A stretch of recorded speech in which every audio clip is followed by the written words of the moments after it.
My name is Gianna Durso Finley. I'm the Executive Director of the Charlotte Newcomb Foundation and a member of Exponent Philanthropy's Programs and Services Committee. It gives me great pleasure to introduce this next selection of member spotlights. You're about to see 5 videos that explore a range of governance issues, from founder legacy statements to making changes at the board level to shifting to a more proactive granting strategy. The session speakers will be available in the chat to address your questions, and they'll be looking forward to connecting with you in the video after chat later. Enjoy.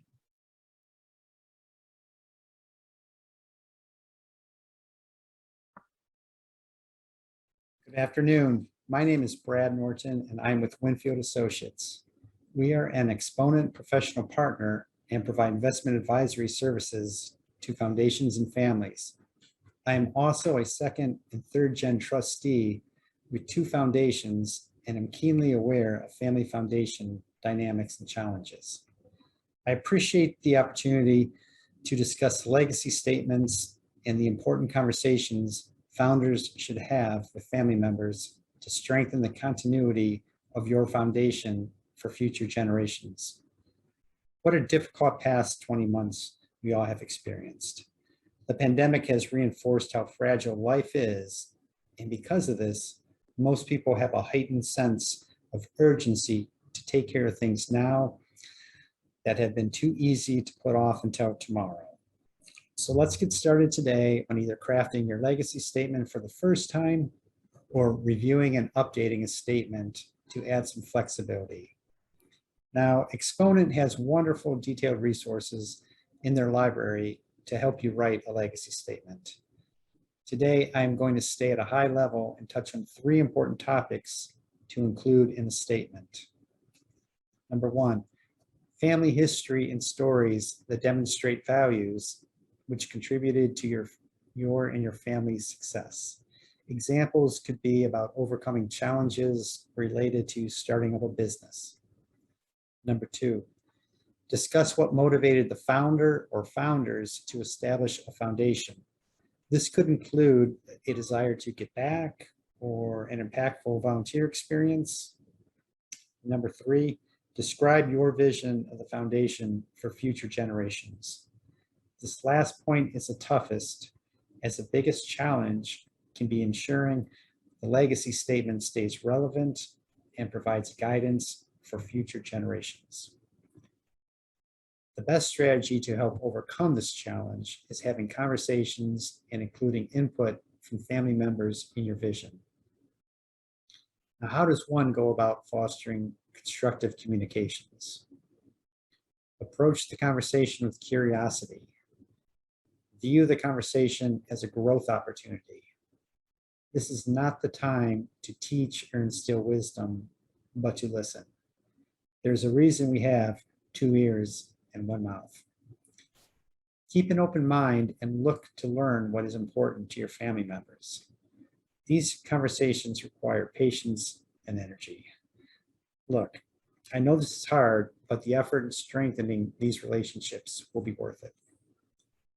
Now, some of you may be wondering what kind of questions to ask in these conversations. Keep it simple. A starting point could be asking about what organizations they support or volunteer with. How and why did they get involved with that organization or cause? Another question could be, who has been a mentor or role model in your life? And how has that person impacted you? A follow-up topic could be, if you started a foundation, what causes would you support and why? This question should help put the person in your shoes and mindset and increase their appreciation for what you're trying to accomplish. Ideally, the conversation will lead to increased understanding of one another and a shared purpose of supporting people and community needs.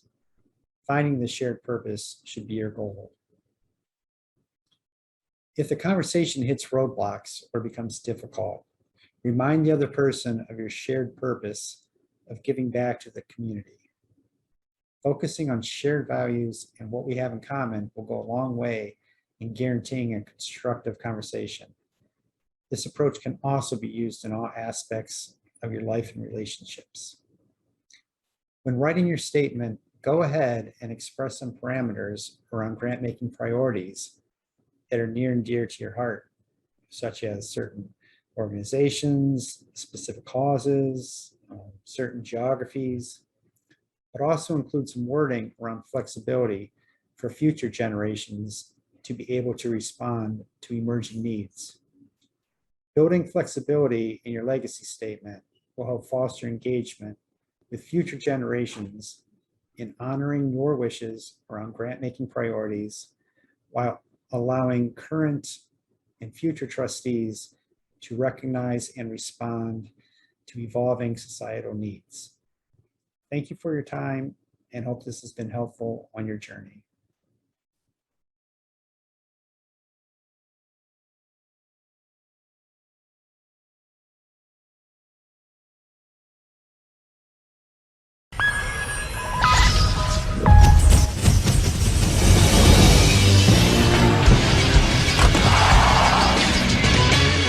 This is SportsCenter.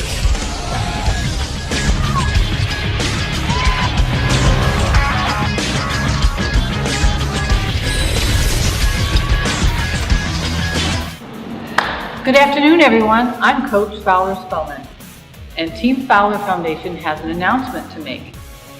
I know we're a whole year ahead of the 2020 season, but we wanted to give everyone a heads up and be fully transparent about what our team's going to be doing during the off season.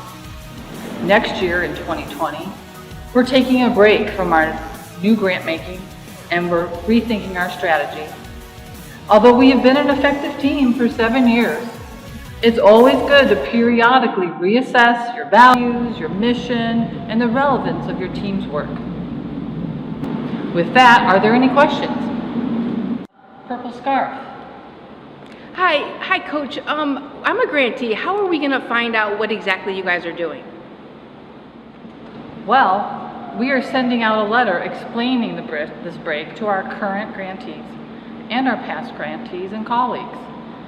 We're going to do this 12 months ahead of time, so they'll let everyone know what to expect from us. This should answer most of the questions folks have as they begin working on their budgets for the next year.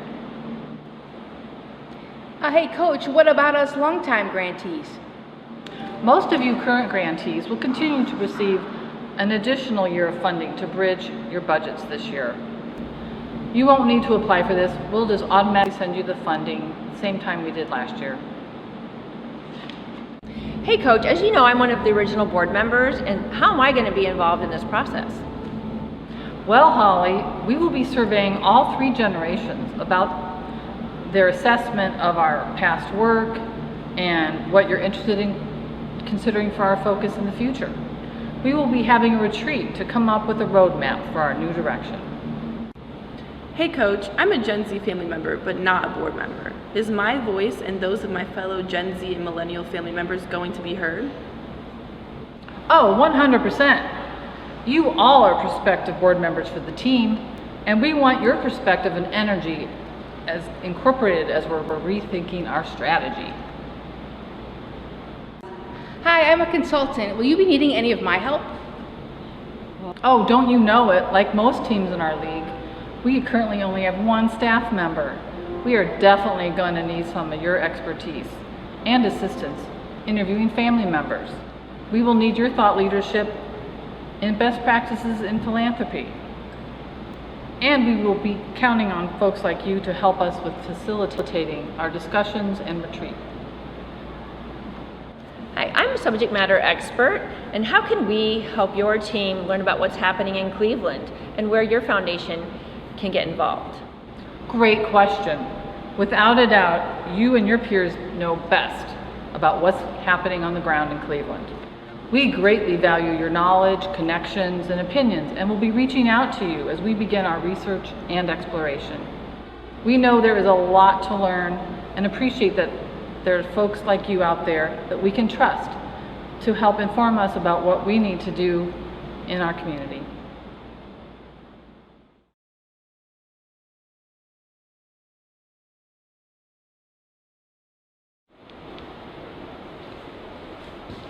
Hey. All right. So it's 3 months into our learning. Let's see what everyone's been up to, and we'll see what's next. So during this off season, we've been conducting our listening campaign and have been learning about gaps in funding in certain areas. And we are continuing to learn about systemic racism and how it affects our community. And the upcoming family retreat should be fun and informative as we yearn to have our grant making reflect our family values and be relevant to the needs of the community. Coaches, I know we have a strong championship pedigree here, and I took the liberty of surveying about 242 of our grantees, and what was really surprising, but also not, was that general operating dollars are very much appreciated, and those, nationally speaking, I did a little research there, are grossly underfunded, particularly for peoples of color. And I also noticed in the survey and in looking at the data, and I spent a lot of time on it, that that's an area that we're missing, is that demographic data. And I think we need to make sure we capture that moving forward. All right. Time out. COVID-19 is here and the world is shutting down. We need to reach out to our grantees immediately. Yeah, we should do that. Do that. We need to do that. Yes, why don't we just change all of our outstanding grants, whether they be multi-year or not, to general operating support? That's what these guys need right now. And also, why don't we waive all of their progress reports? Because we know they're gonna have bigger fish to fry right now. Absolutely. Yeah, that sounds like a really, Let's really do good that. idea. Donovan, from your survey, the good news is we learned that we already take a trust-based approach. Our grantees trust us, they come to us willingly, and I don't want to jeopardize that in any way. Right. No. And actually, as a matter of fact, doesn't Voulay talk about this in his nonprofit AF blog? Yeah, matter of fact, he does. You know, we could actually reach out to him because I'm sure he has additional insight and perspective that could help us with all the new changes we want to implement. Love that. Love that.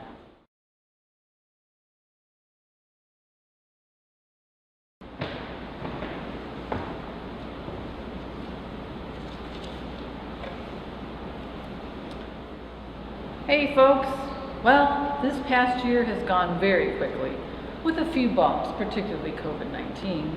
But we are pleased with where the team landed as a foundation, and we're excited to let you all know what's to come. Coach Donovan, could you walk us through some of our changes? Absolutely. Thank you. So, despite the pandemic, we are proud to announce that we have 4 funding areas that we are focusing on. Those are criminal justice, which is our newest addition, as well as adolescent and young adult cancer, reproductive health, as well as the arts. We have a new mission statement, a new vision statement as well, and a list of values that we are going to be holding ourselves accountable to day in and day out. And last but not least is our new commitment to racial equity, both in terms of a process, which I know my colleague and coach will be getting into in a moment, as well as an outcome that we hope to see in Northeast Ohio and contribute to. At this time, I am going to turn it over to my colleague, Special Teams Coordinator, Danny.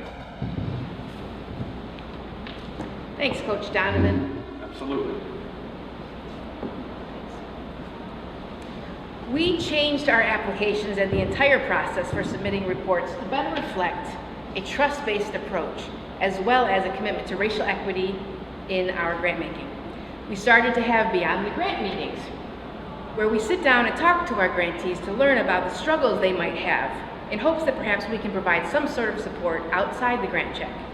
And finally, in order to be even more responsive to meet the needs of our grantees, we are incorporating a monthly rolling grant process that will be a much faster turnaround for grantees to receive funds. And now, one of our team owners will be speaking. Mrs. Fowler?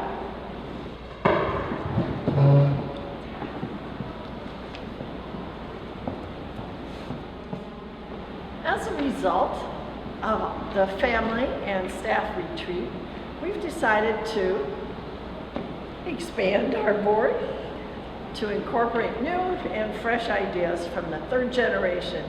We created committees that all family members can join. We agreed upon onboarding, eligibility, and board terms. We doubled the size and now have 50 years spanning between our board members. We also brought on another full-time staff member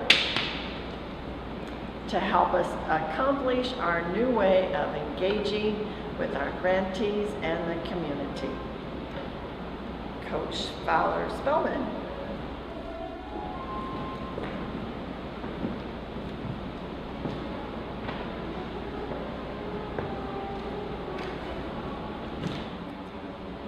Well, our board continues to recognize it's important to have experts walk alongside us on our diversity, equity, and inclusion journey. So we have brought on consultants to educate our board and staff on these issues so that we are not just a better funder, but a better team.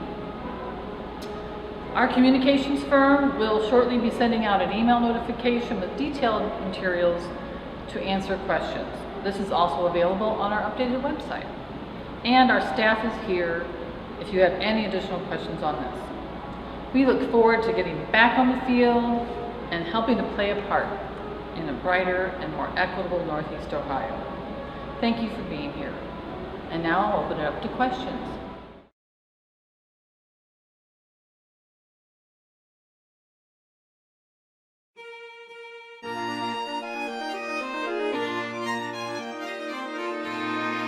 My name is Solna Brody. I am president of the Brody Foundation. Eric and I are honored to share our experiences over the past 21 years with you. When I was growing up in apartheid South Africa, I saw my parents help many people who were not as fortunate as us. This influenced me to be involved in philanthropy. I became a teacher, and my only brother, Lawrence, became an ophthalmologist. At age 47, Lawrence was diagnosed with Parkinson's disease, and he set up a foundation to fund basic biomedical research. Eric and I were on the board. Lawrence maintained that in order to find a cure for any neurological disease, like Parkinson's or Alzheimer's, it is necessary to have an understanding of how underlying brain cells work. 3 years after creating the foundation, Lawrence died of colon cancer. That is when Eric and I took over running the foundation. Initially, like many other foundations, we made many small grants to numerous organizations. Our grants were $500, $1,000, up to $10,000. We wanted to help everyone who showed an interest in Parkinson's disease. Although our work was focused on brain research, we felt we were not making an impact. The benefit of being on a small board is we can be nimble. We decided to pivot so we could make an outsized impact, funding a few grantees with larger grants for multiple years while still staying true to our mission. And we have stayed true to the mission. Yeah, it hasn't changed since we started. No. I remembered a Stanford graduate student, Molly Meffert, who I had met many years ago. I contacted her to find out if she could help us. She explained that she was doing basic research to learn how nerve cells develop and communicate messages within the brain. We were interested in Parkinson's disease. It was close enough. We took a leap of faith with Molly. And it was a great leap. It certainly was. Today, Eric and Dr. Meffert will illustrate how small funders like us can make an outsized impact. They will discuss the single-focus, multi-year grant that we are so very proud of. One of my duties at the Brody Foundation is to monitor the grantees and verify that they do what they say they're going to do. No cheating. This means I do site visits as well as read all their published journal articles and their annual reports to the foundation. Dr. Molly Meffert, now at the Johns Hopkins University, was doing basic biomedical research. That is, What are the molecular and chemical reactions going on inside of the nerve cells? You might think that scientists know all about that. No, they do not know everything about nerve cells. Just the opposite. They know very little. After much discussion, we came to understand it's extremely difficult for the lab to get funding for capital equipment.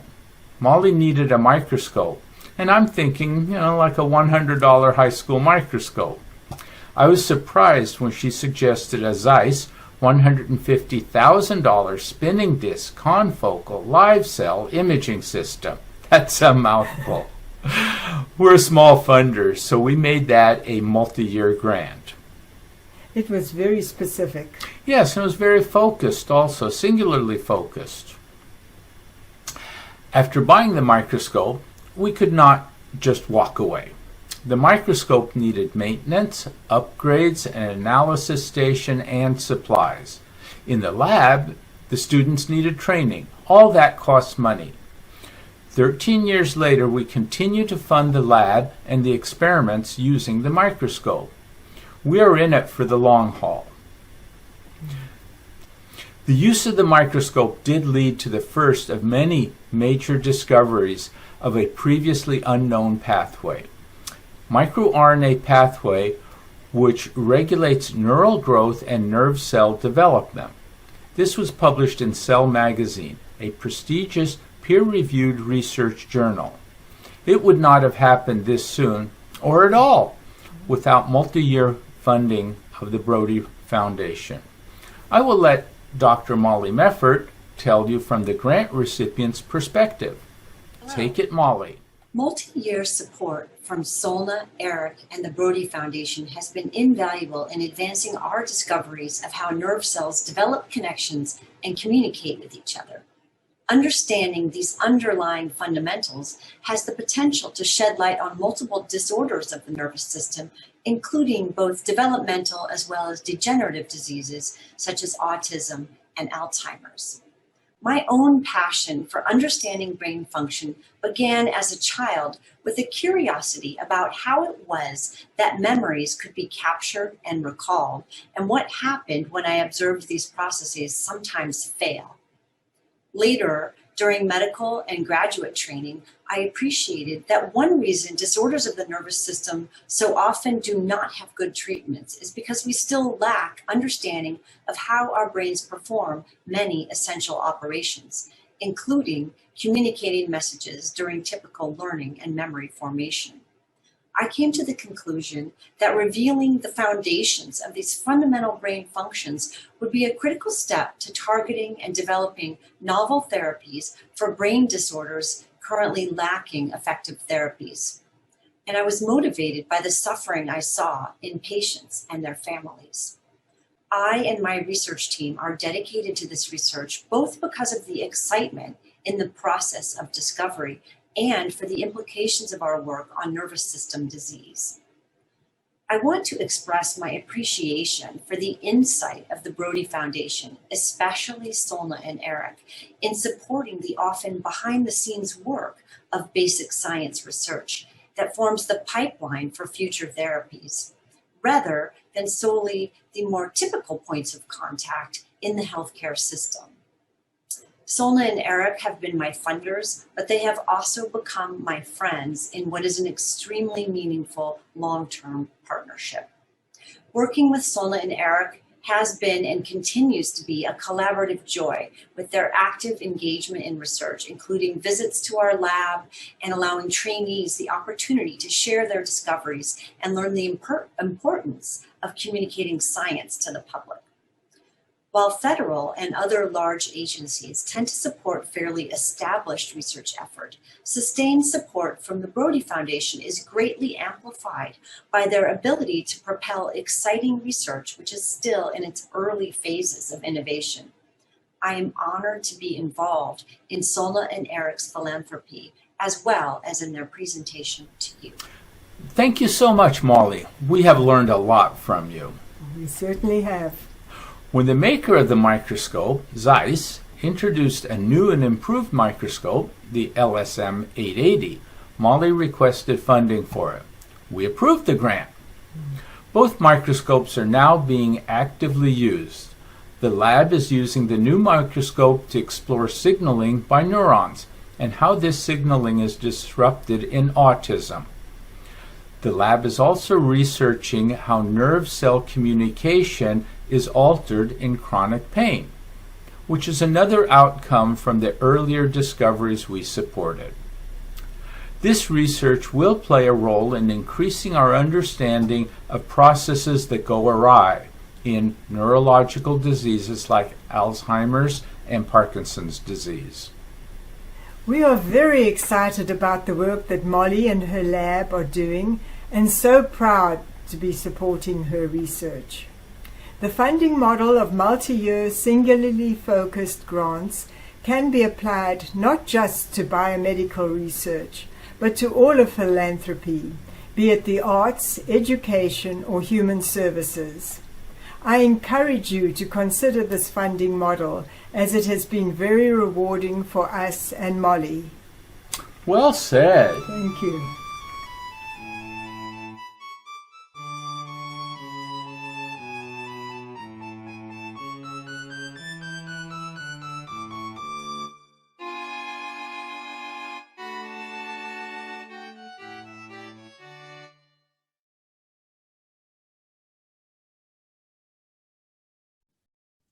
Hi, my name is Mary Broach, and it's a pleasure to be part of Exponent Philanthropy's 2021 conference. I'm representing Impact 100 Philadelphia, and I'll be speaking today about how philanthropic organizations can make change. First, just a little bit about our organization. We pool the donations of our individual women members in order to make large collective grants together. I think the appeal of collective giving to many women, certainly to our members, is to not only leverage your personal contribution, which is so small compared to the large $100,000 grants we can award together, but also to take advantage of the collective wisdom of so many women joining together in decision-making, proposal review, site visits.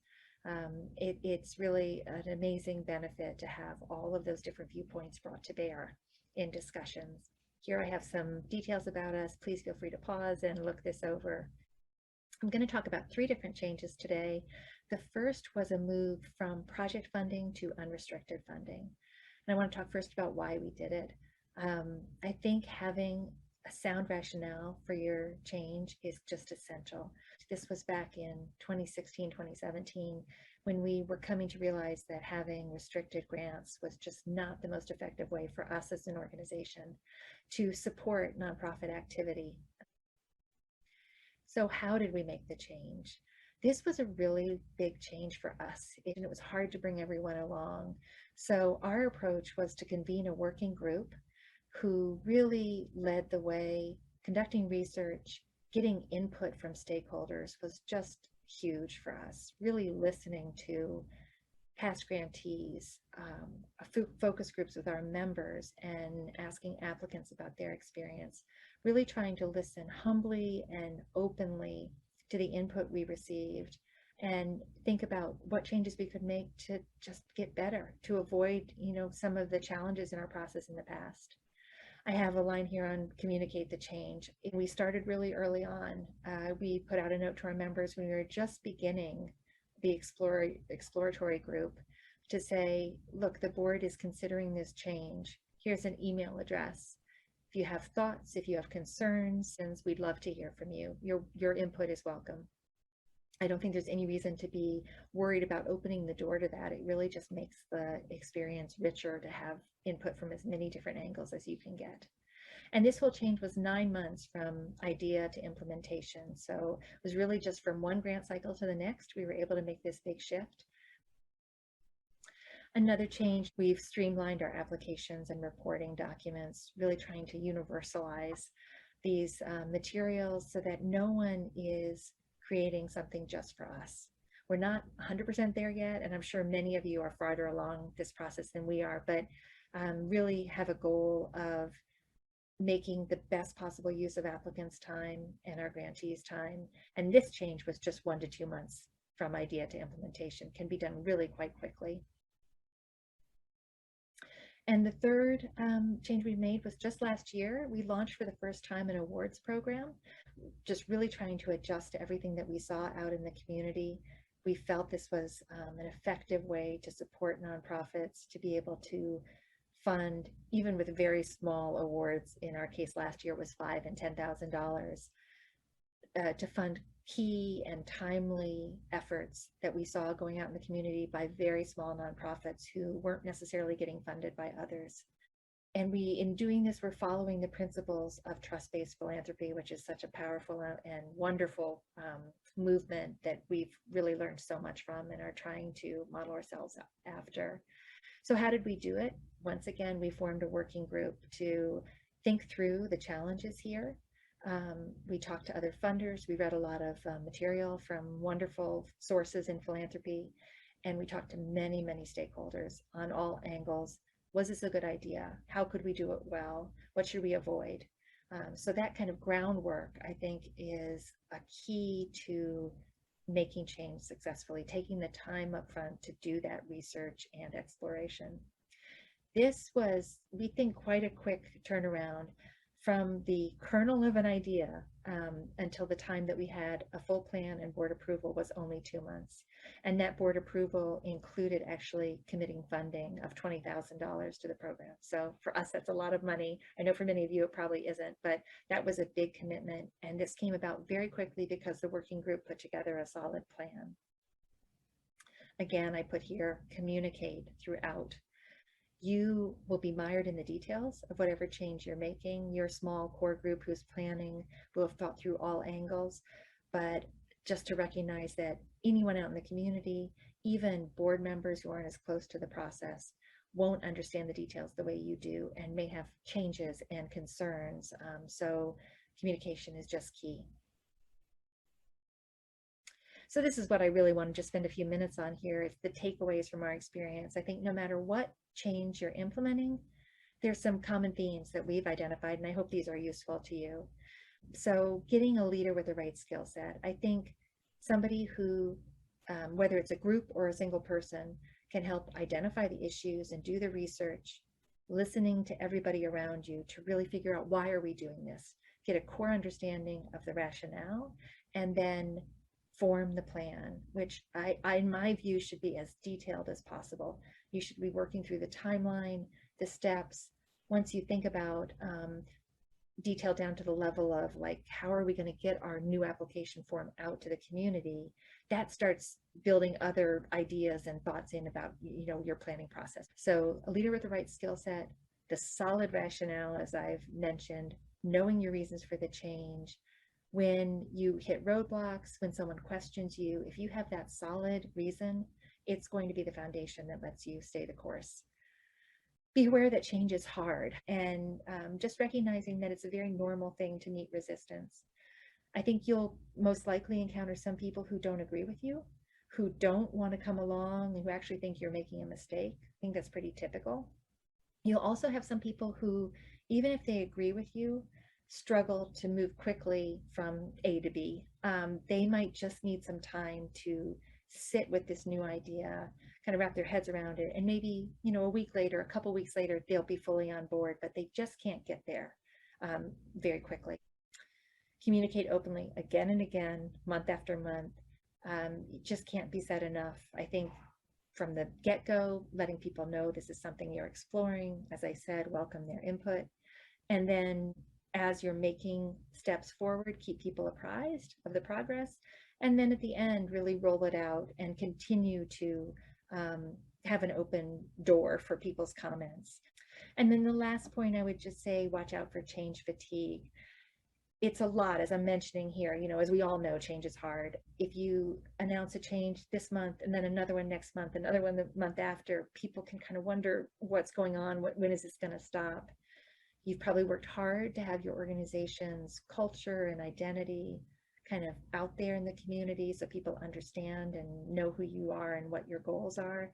You don't want to play around with that too much. So the consistency of all that is really important.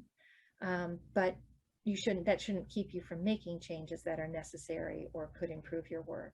So one idea here at the end, I say, but you could consider bundling changes as part of a strategic planning effort, or just, a single announcement.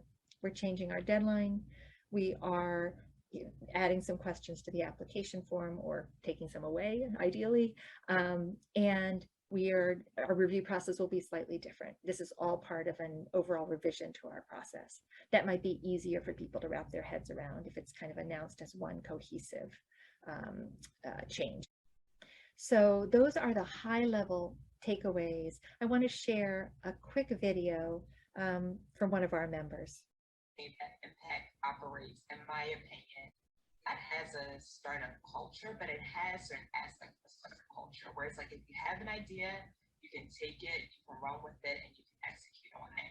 The organization is always just looking like, how can we get better at doing this work? And very awe-inspiring, and that's also just inspired me to take that sentiment to my own work. Like, if I see something that needs to be done better, like, do it and lean into it.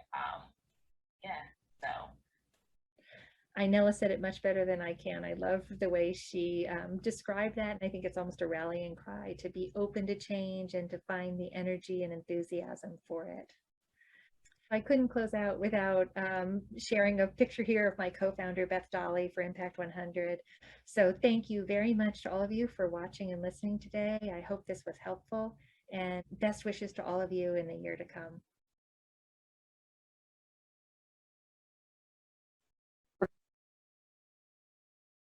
Hi, I'm Lee Morgan, Chair and co-founder of the Morgan Family Foundation. I want to give you a little history of our Family Foundation and talk about our shift from reactive grant making to proactive grant making, why we made the move, and what we have learned, both good and bad. My wife and I set up the Morgan Family Foundation in 2003. That was the year when we sold our stock in the family printing business and had what is referred to as a liquidity event. That is when we funded the foundation with about $44 million.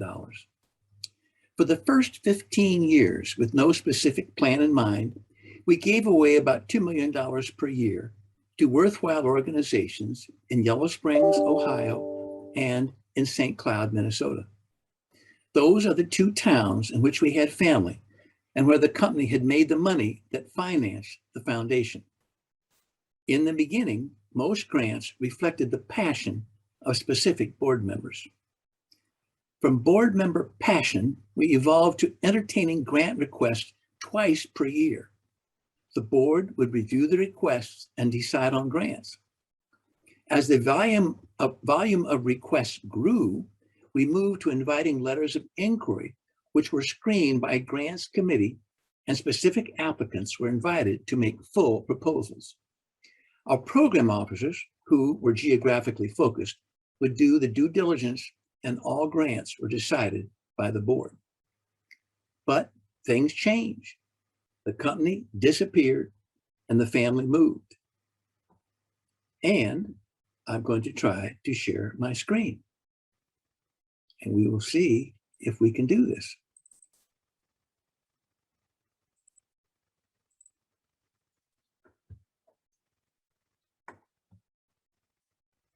There was no shortage of requests for money, but our passion began to wane, and our process did not really inspire our board. One of my responsibilities as chair of our board is to try to maintain enthusiasm for our purpose. Responding to grant requests alone did not seem sufficient. So in 2018, I put together a proposal to shift from responding to requests to taking the initiative to pursue specific areas of interest. I first sold the idea to my wife, then to the executive director of our foundation, and finally to our board.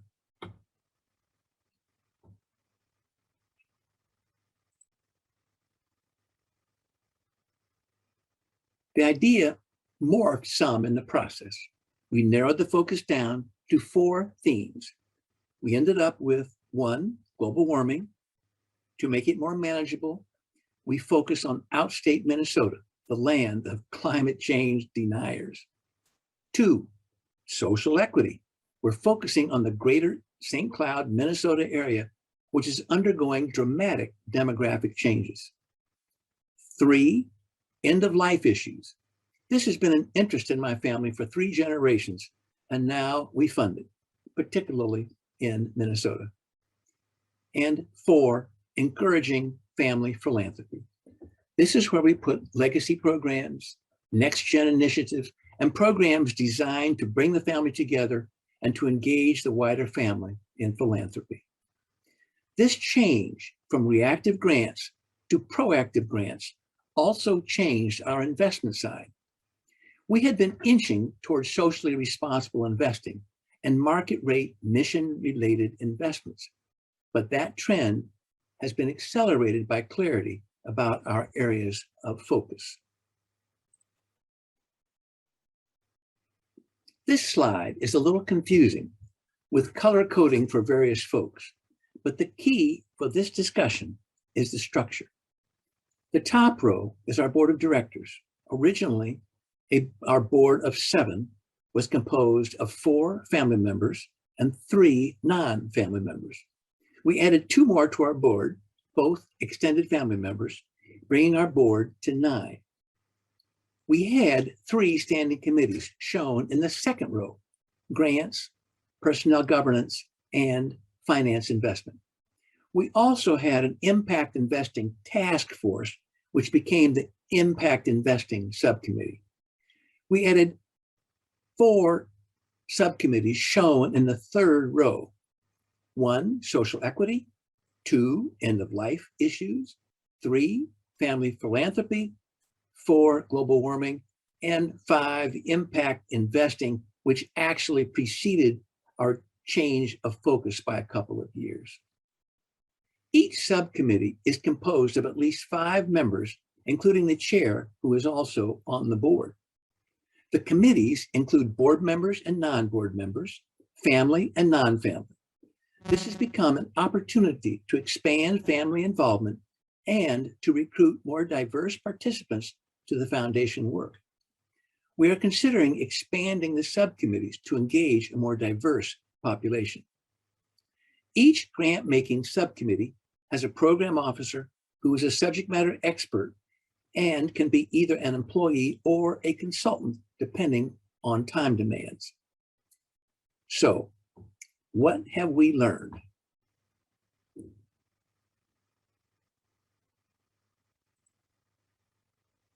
First, our board and committee members are located all over the country, and Zoom has become our go-to tool for meetings, even before the pandemic.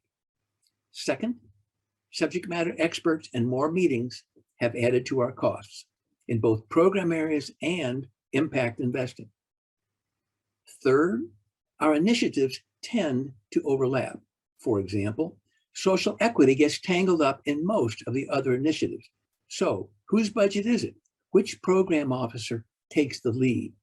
We must be careful not to let different administrative processes or requests that defy neat categorization keep us from finding good proposals. Fourth, we are finding that grant processes and timing are different for each of our themes. Some subcommittees are still on a twice-a-year grant cycle, while others invite applications on a rolling basis all during the year. But all grants still go through our board. This works for the board, but puts a greater burden on staff to manage, coordinate, and communicate the various processes. Fifth, our modest steps toward impact investing consisted mostly of screening out investments we deemed inappropriate and carving out $5 million for a separate investment manager to pursue market rate mission-related investments. With the articulation of our themes, we are now trying to align our impact investing with our themes. This is a slow process since there's less liquidity in some of our impact investments. Sixth, in our financial asset allocation to support our themes, we have aspirations to set aside a target percent of our endowment for program-related investments. These are investments made primarily to advance a charitable purpose, not necessarily for financial gain. We now must figure out how to educate our program officers on the financial and legal ins and outs of program-related investing. Seventh, I have found the new structure stimulating, and we're becoming a learning organization as we are exposed in depth by experts to specific topics. This is fun and enriches our philanthropic purpose and improves our outcomes. Eighth, in recruiting people to serve on committees and the board, it is much easier when it is about tackling specific problems, not merely giving away money to worthy causes. Lastly, from the chair's perspective, we have our mojo back. Our board, committees, and program officers are more aligned and seem to be enjoying the trip to thematic focused investing. This is a dynamic process, and I have no illusions that our themes will remain the same as times and personalities change. For now, our commitment is through 2024. This is important so that we can consider multi-year grants, something we were more reluctant to do previously. I look forward to answering questions.